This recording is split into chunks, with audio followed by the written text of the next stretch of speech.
negara yang relatif jauh tapi kepeduliannya itu luar biasa.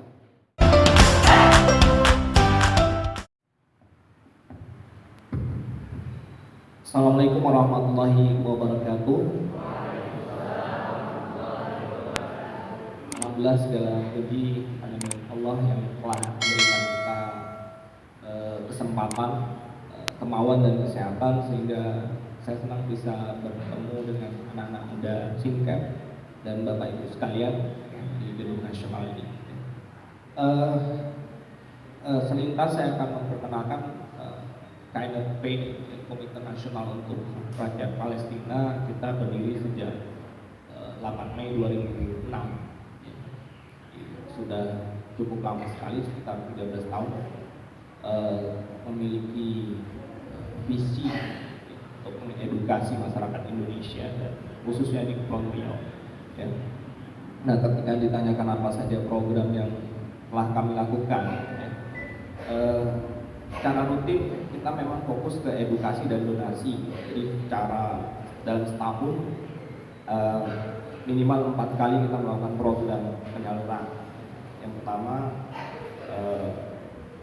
bulan Desember nanti kita ada bantuan penyaluran untuk musim dingin di wilayah pengungsian. Jadi sampai saat ini 2019 data kita ada 2,1 juta penduduk Palestina. 86% hidup dan kebutuhan hidupnya dipenuhi dari bantuan masyarakat internasional, salah satunya Indonesia. Dan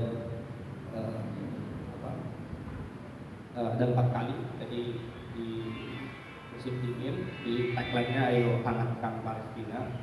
Bulan Ramadan, alhamdulillah Ramadan yang tahun lalu saya ikut dalam program penyaluran ya, di wilayah Turki Selatan. Kita bagi 2 tim, ada jalur Gaza dan wilayah pengungsian ya.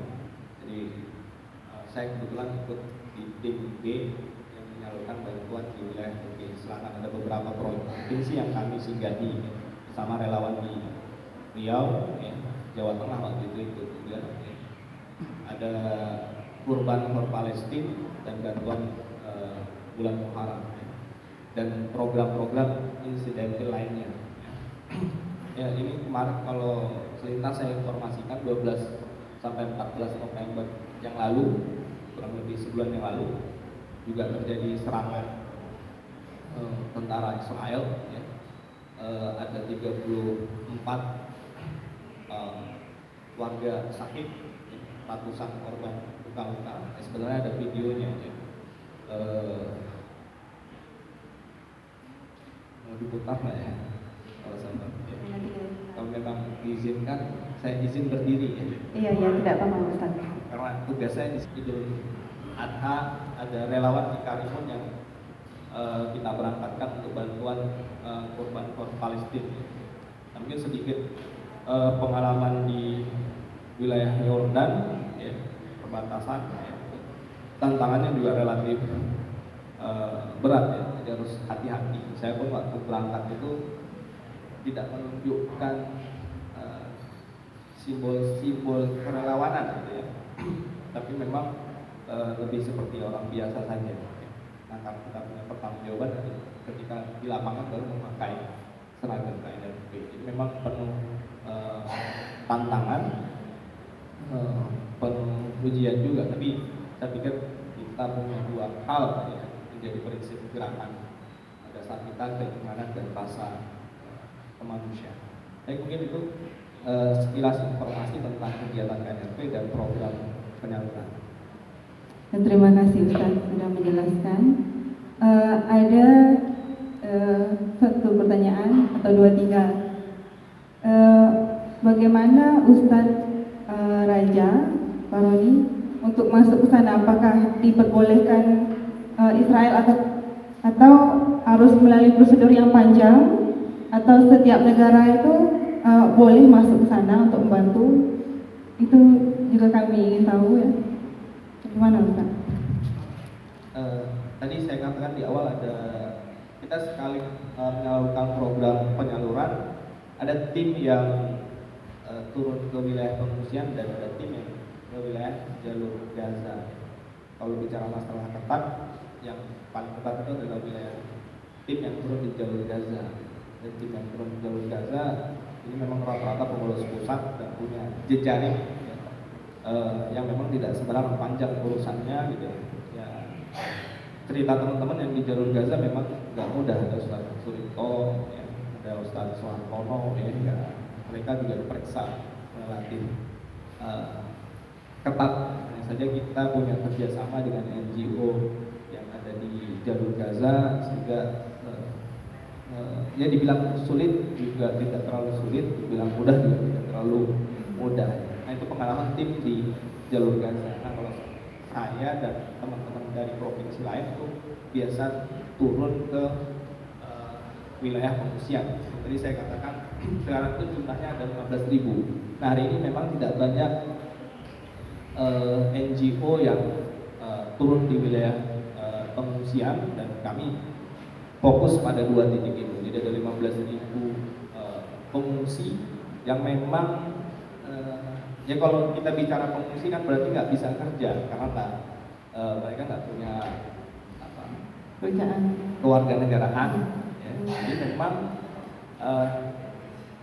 hidup dan kebutuhannya itu sangat bergantung sekali dari donasi, dari saluran, dari penyaluran bantuan, dari yang mereka juga terbatas dengan akses pendidikan karena tidak punya, kalau di Indonesia punya akte lahir dan lain sebagainya sehingga bisa sekolah. Nah kalau mereka ya akhirnya ya sekolah-sekolah formal ya tapi baca Quran. Yang saya salut teman-teman anak-anak di sana ya walaupun kondisinya begitu ya tidak selalu setor hafal Quran ya, baca Quran itu adalah pelajaran yang paling utama ya. Jadi begitulah kondisinya dari 15.000 sepanjang semenjak Palestina diblokade tahun 2006, jadi sudah 13 tahun ini datanya itu. Jadi 15.000 ini ada di Turki, wilayah selatan, ada di Yordan, ya, ada di Lebanon, ya, seterusnya banyak sekali. Ya. Dan kita fokus penyaluran ke wilayah pengungsian dan jalur Gaza. Jadi kalau di wilayah pengungsian tidak terlalu sulit, ya, tapi memang biasanya sih kami tidak pernah cuma sekedar membawa surat tugas, ya. Itu pun kalau ditanya, tapi lebih safety bagi relawan kita juga nggak pernah kita berangkat juga nggak begitu ini ya. Jadi ya kalau wilayah pengungsian tantangan tetap ada. Ya. Saya dulu berangkat di wilayah Turki Selatan, itu kebetulan Turki lagi pemilu ya, jadi tank itu cukup banyak juga ya. Jadi ya Bismillah aja insya Allah ketika kita jalan dalam kebaikan ya, ya tantangan tetap.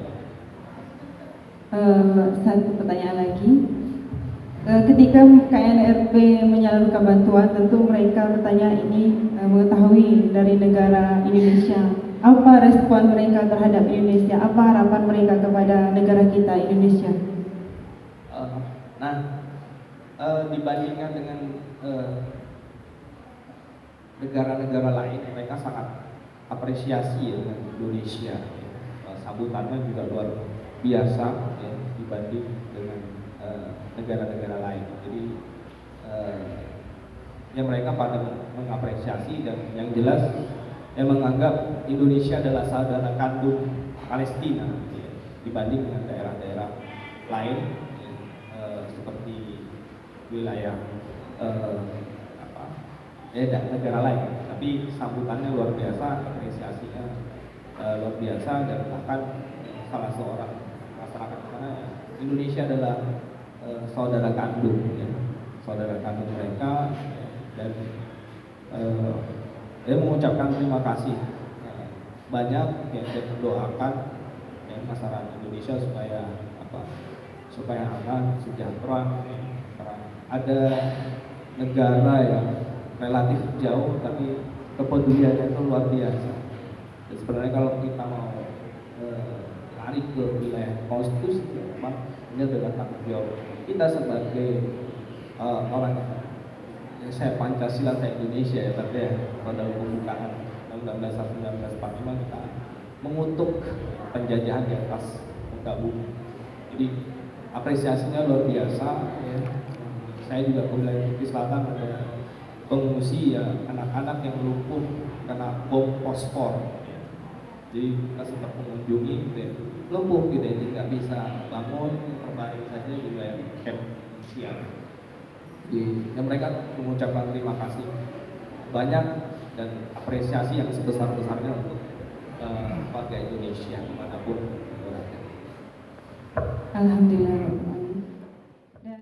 Jangan lupa tekan tombol subscribe dan aktifkan loncengnya. Dan satu lagi, like video ini.